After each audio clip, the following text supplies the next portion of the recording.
Hello everybody, this is Dan, aka Stout, and we are going over our VBA Season 2 Week 3 matchup against the Rawk'em Sawk'ems. For those of you that don't know, the VBA is a Pokemon VGC Draft League, and without any further ado, let's get into the matchup.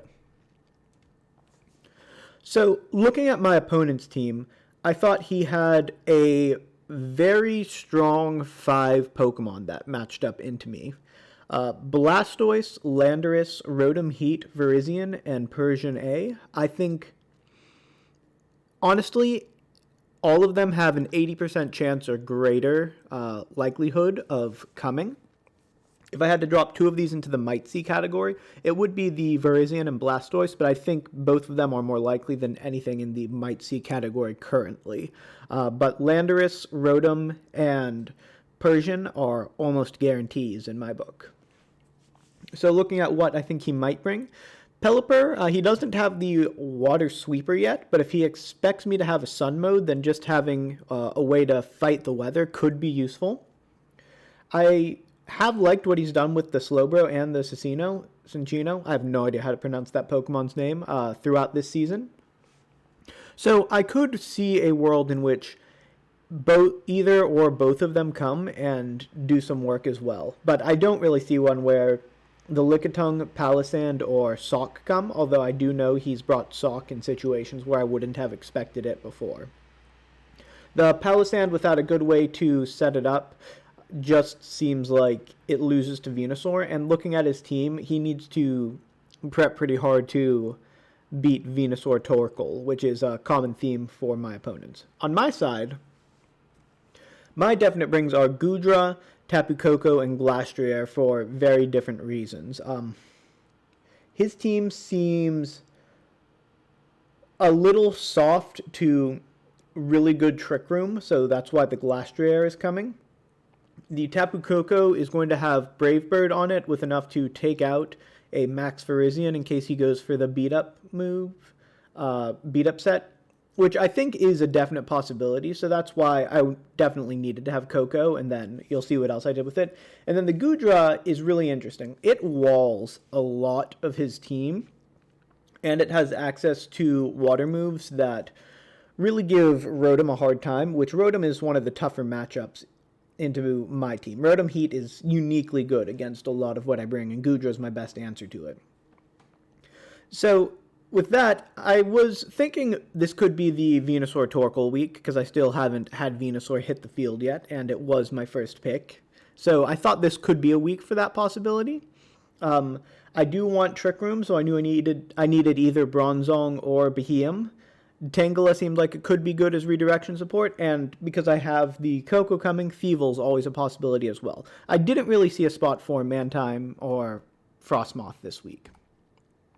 So what I did end up bringing, first of all, let's take a look at the Tapu Koko set. It does have Brave Bird, which does either KO or come close to KO, depending on the bulk, most Max Virizions. And it is fast enough to outspeed Max Speed Persian. However, I didn't like the rest of the physical set this week, and you'll see why on the next slide. But Electro Web as speed control, and then Reflect seemed really important against the Landorus for what I've got coming up next. And then I just ended up putting a bit of extra special attack in, so Electro Web has a chance to do a bit of damage chip-wise that could help the next Pokemon pick up KOs. Electric Seed Goodra. Electric Seed, for those of you who don't know, boosts the defense by 1 stage when it hits the field in electric terrain, which Koko does set. Just a couple of the calcs that I did with this Goodra are absolutely insane. +4 Virizion is a 3-hit KO onto a Max Goodra. It survives 2 hits against a Landorus and can KO back with Max Ice Beam. Rotom doesn't really touch it, and it's got Muddy Water or Max Geyser to do some damage. Like, this Goodra can eat most of what he wants to throw at it, and then throw back, especially if I'm able to get it behind Reflect from the Tapu Koko. Glastrier, pretty straightforward set. I didn't need a Steel-type move on it this week. Close combat gives me a potential option to hit the Rotom if that's still sticking around. Lumberry to shake off one Will-O-Wisp. And there's not really much to say. It's really good. So then I just had to figure out how to set up Trick Room. And I actually had two thoughts. If he does have Rotom, Beheeyem with Power Herb and Meteor Beam seems really good this week. A Meteor Beam, if I'm able to get the analytic bonus on it, that KOs a lot of Rotoms. And it does set Trick Room, obviously. And then it will be in electric terrain, so Thunderbolt is just a very solid coverage move, especially against the Blastoise.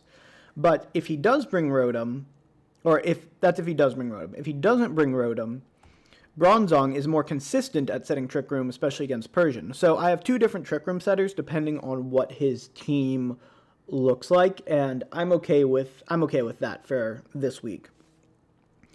And then the last Mon that I'm bringing is the Tangela, because he can only have safety goggles on one of either Landorus or Rotom, and then the other one I can start Rage Powdering attacks away. The bulk stats might look a little weird on it, but with the Eviolite, this should survive max Airstream from a lot of Landoruses, should it survive one of them, and also overheats from Rotoms. So it sort of looks like a 252 4 set because it is, but it's also set specifically to have maximum survival value behind the Eviolite. But with that being said, I am looking forward to this week against Senpai, and I will be right back at you guys with the battle. So, the first thing I noticed when looking at my opponent's team is that there is no Alolan Persian, which I thought was going to be a pretty good matchup into a lot of the things that I could potentially bring. The lack of Persian makes the Koko lead a lot safer, as it doesn't really have fake out pressure anymore. So Koko Goodra just seems super solid to start here. And then I do notice he has the Rotom, so Beheeyem is the Trick Room setter that I'm going to want, and of course the Glastrier to perform any sort of cleanup duties that I need. It's a pretty easy decision for me at this point. I'm thinking that the biggest threats to the Koko are potentially a Landorus lead, but regardless, I fully expect to be able to get Reflect Up, which, coupled with the Goodra, is very, very useful, because with the Electric Seed and behind Reflect, this Goodra is eating basically any attack that's thrown at it, and while the damage output on Goodra isn't monumentally high, it still does a lot and gives you a lot of value over time. Especially because it will be able to weather fight with the Rotom's Max Flare, which is also pretty helpful. So I was able to lock in pretty quickly. My opponent took some time to think about it, but we are going to go ahead and get into the battle at this point. So I, of course, am leading with the Tapu Koko Goodra, and I'm not exactly sure what I don't want to see, but Rotom and Cinccino, however you pronounce that thing's name, I am completely fine with seeing that. He does not deny Reflect here, and this Goodra can just max, change the weather back after the Rotom sets Sun, if it's maxing as well, and hopefully Koko goes down after setting Reflect. That would be ideal here, because this Goodra is going to be slower than the Rotom, because I'm not running any speed investment in it.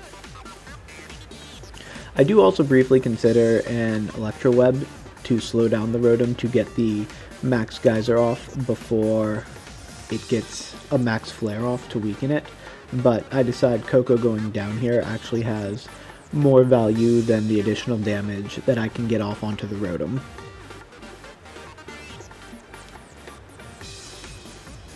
So, in an ideal world here, this Rotom maxes along with Goodra, because Rotom can't deal damage to Goodra. I learned after the fact that this Rotom did have max Darkness, which over time would start to deal damage to Goodra, but Goodra just has like 150 base special defense, so it's it's still not going to be a lot of damage. So, I know the Rawk'em is faster than the Goodra, and it's maxed. So I'm pretty fine with everything that's going on here.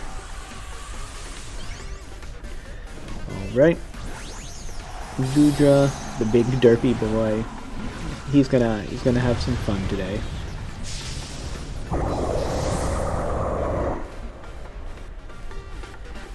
At this point, the Assassino going first shows me that it's Scarfed, because this Coco's EV'd to outspeed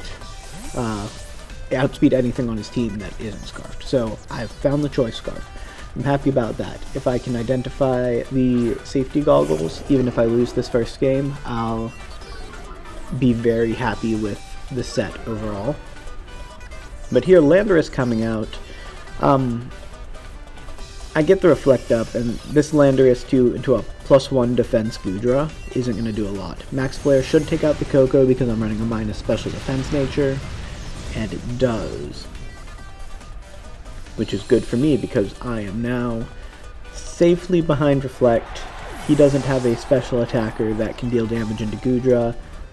I am able to take the Sundown, and Goodra's gonna put in some work today.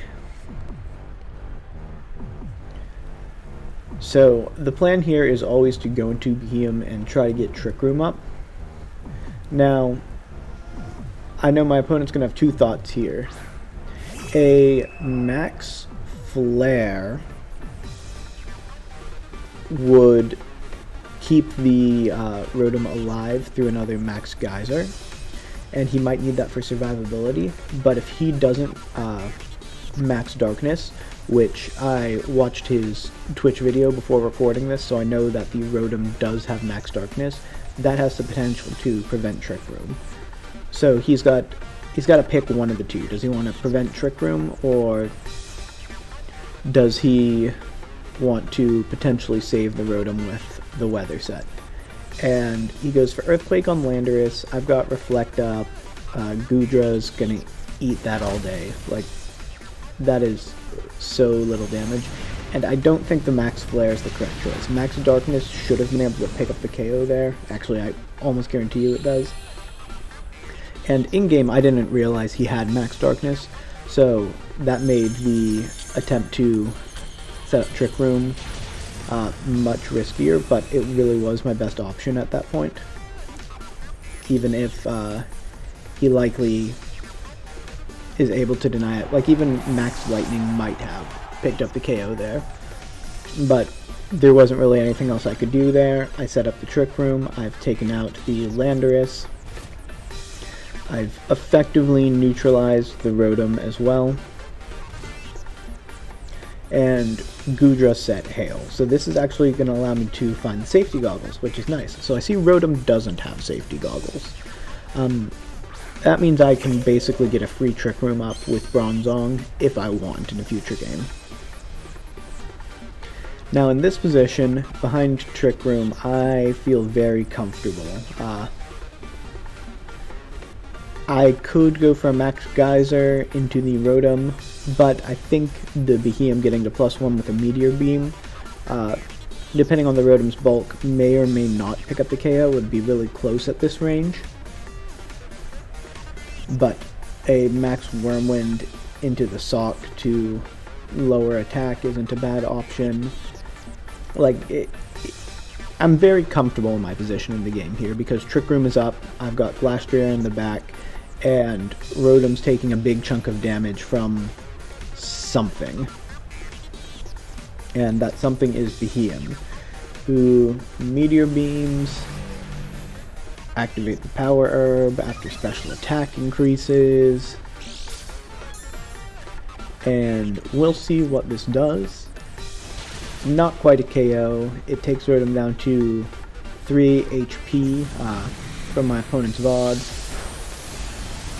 And then Sturdy. So I'm thinking I'm picking up both these KOs with Hail, and I'm happy with it. And now everything's weak. Max Lightning. Yeah, Goodra's just bulky. It has HP investment, but no special defense investment. That's just natural bulk. Poison Jab here, I didn't really understand. Turned out he didn't have a better option for that attack. But I also see that the Sawk doesn't go down to Hail, so I've identified the safety goggles is on Sawk, not Landorus or Rawk'em, which means a Tangela switch and in a future game is not a bad option.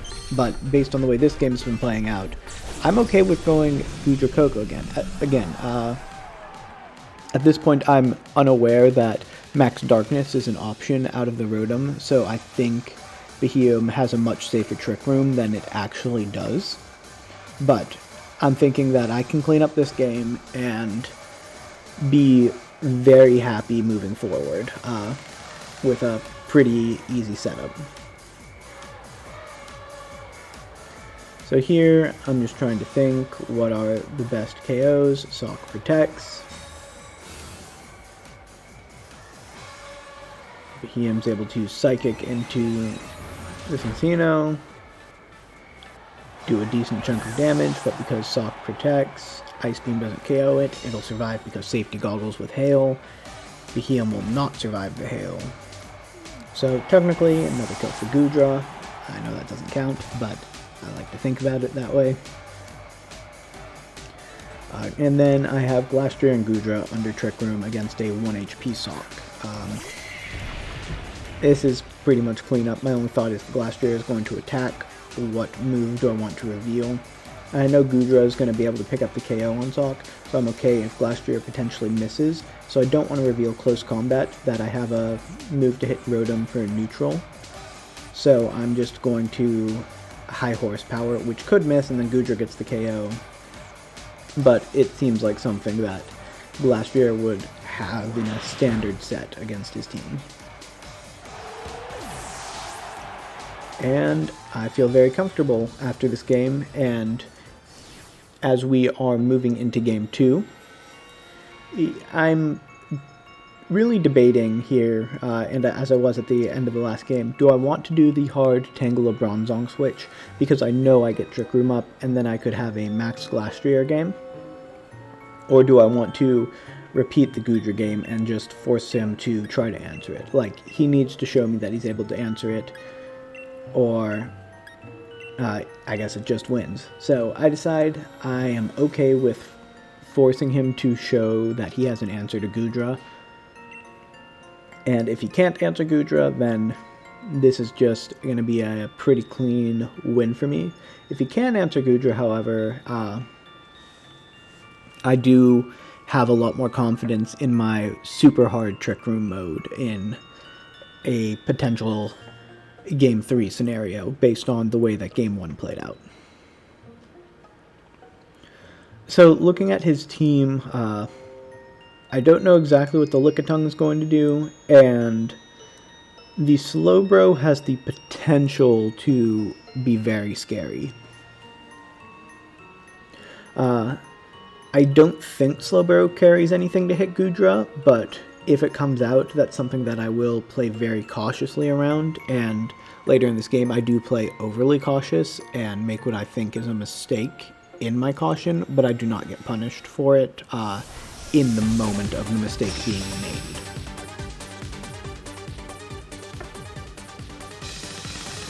So here comes Coco Goodra. I'm going to try to get up the Reflect again. And then Slowbro, Cecino. I know the Cecino is Scarfed, so whenever it attacks, it's going to be locked into Coco Goodra. Just pretty straightforward here.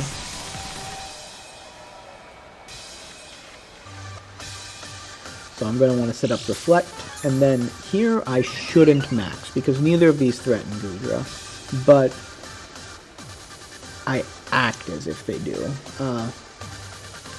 And end up maxing, which I think is a mistake from wasting Dynamax turns when I don't really need to be Dynamaxed. I think just launching a Muddy Water here, or even a Thunderbolt, isn't a bad choice.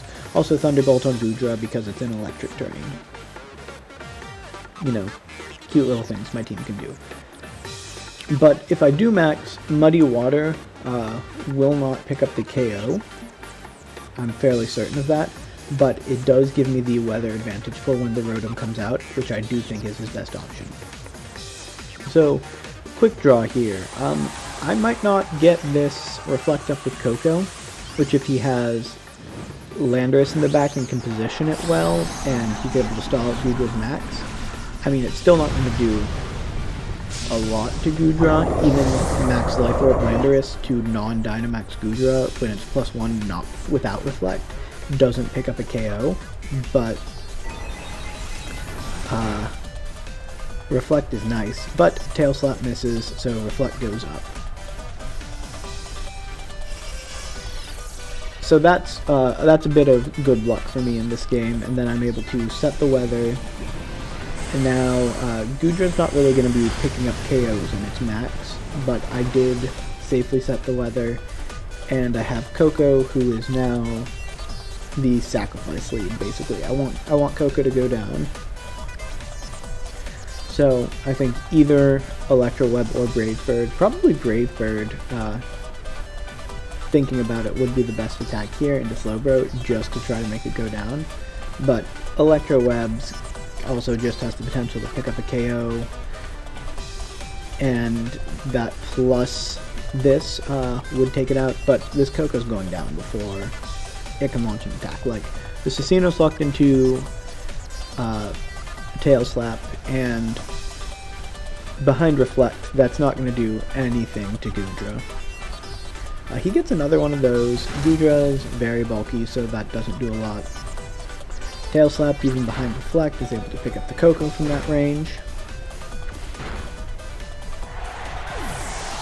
And Goodra, I'm here, I just want to lower the attack of the Susanoo because it's locked into Tail Slap, and now it's not going to do much, and that's going to be a pretty easy 2-hit KO into that spot. So my thought process here is a way he can deny Trick Room is to Trick Room with Turn Eye Trick Room to undo the Trick Room. I just said Trick Room too many times in one sentence. But Goodra can now prevent the Slowbro from denying the Trick Room, and it's not like the Susanoo is going to pick up the KO on Beheeyem -1 and me being behind Reflect. So unless he gets another, like a third one in a row of his Quick Draw, he's not going to be able to prevent Trick Room, and even if he does, I don't think there's anything that's going to pick up the KO from Slowbro in the range, which Beheeyem's going to survive this Susanoo. Like, I don't think Slowbro can do anything to Beheeyem from that range. And then I'm able to max Wormrund, use the last of my max, Susanoo drops again, it's now -2. He should probably switch the Susanoo out. Like, if it's just going to be locked into Tail Slap at -2 under Trick Room, there's got to be a better option in the back. You probably should have switched it out that turn, just accepted Trick Room was going up and get into Landorus, and potentially try to out-bulk me with the Landorus. But now Goodra can launch Ice attacks into Landorus when it shows up. And I've set up the rain, and I'm under Trick Room, so Rotom's not going to be able to set up the Sun before I launch Muddy Water, so Muddy Water into that slot's going to do a decent chunk of damage. Meteor Beam to get the Beheeyem to +1, and even if he switches it out, like, I don't need to worry about the Susanoo, so I can just do a lot of damage into whatever switches into that spot. So here, like, it's pretty much a point-and-click match at this point. The only problem is if he's able to get this Rotom maxed and survive enough hits, there could be some issues.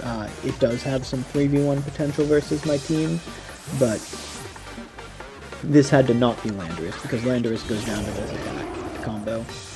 And with Landorus going down to this attack combo, he doesn't really have the 3v1 potential because I'll have too many turns of Trick Room left, and I'll deal too much damage to the Rotom, and then Glastrio's close combat will do enough to clean it up in the worst case scenario. Because now the Beheeyem's at +1, which is a lot of damage. Like, even Delandris, that's a good chunk, and now I can just start using Stab Psychic. And Goodra picks up 2 more KOs, because Goodra's gonna get all the KOs.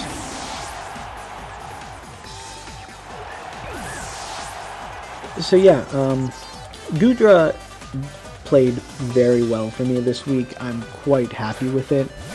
Obviously, based on the results of the game so far, I should be. I think my opponent still might have an out, but it's very, very narrow and involves low rolls from me, some very high rolls from him, and something that can damage Goodra, and Rawk'em isn't really that. And he doesn't max the Rawk'em, so he doesn't really have the out. But well played to Senpai. I just think the Goodra was a bit too much for his team to fight this week, but I've been really impressed both with his prep and play in other weeks. But with that, I will see you guys next week for my next battle.